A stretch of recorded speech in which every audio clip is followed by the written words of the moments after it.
पंडित जी की महानता जो दिल को छू गई। एक नगर में एक पंडित जी रहते थे। पंडित जी का स्वभाव बहुत ही सरल था और उनको किसी भी चीज का लालच नहीं था। आज पंडित जी सुबह बच्चों को पढ़ाने जा रहे थे तो उनकी पत्नी बोली, शाम के खाने के लिए बस एक मुट्ठी चावल है और कुछ नहीं। पंडित जी बिना कुछ बोले ही निकल दिए और शाम को जब घर वापस आए तो उनकी पत्नी ने उनको खाना खाने को दिया। इस पर पंडित जी ने बोला, ये साग तो बहुत ही अच्छा है, तुमने कहाँ से लाया है ये? इस पर उनकी पत्नी ने बोला, आज सुबह जब मैंने आपसे पूछा कि घर में बस एक मुट्ठी चावल है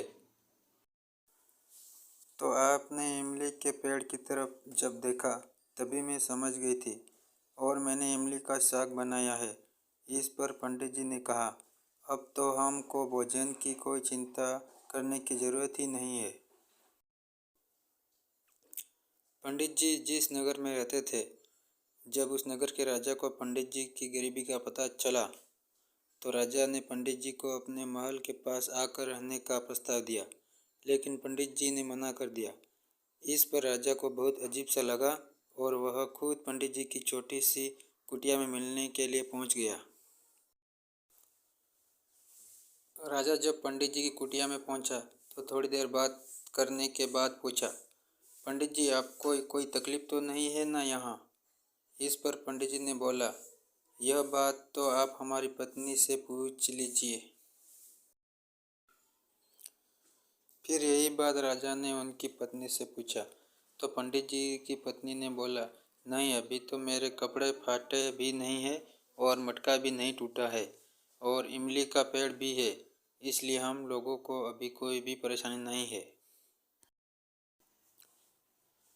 हम दोनों लोग बहुत ही कम चीज़ों में ही बहुत ही खुश रहते हैं। यह बात सुनकर राज बहुत ही खुश हुआ और उन लोगों को प्रणाम करके अपने राज्य वापस चला गया। दोस्तों, इस कहानी से हम लोगों को यही सीख मिलती है कि अपने जीवन में खुश रहना सीखो। ज़रूरी नहीं है कि आपके पास राजमहल हो तभी आप खुश रह सकते हैं। अगर मेरी वीडियो आपको पसंद आई हो तो लाइक, शेयर और कमेंट करें। Thank you.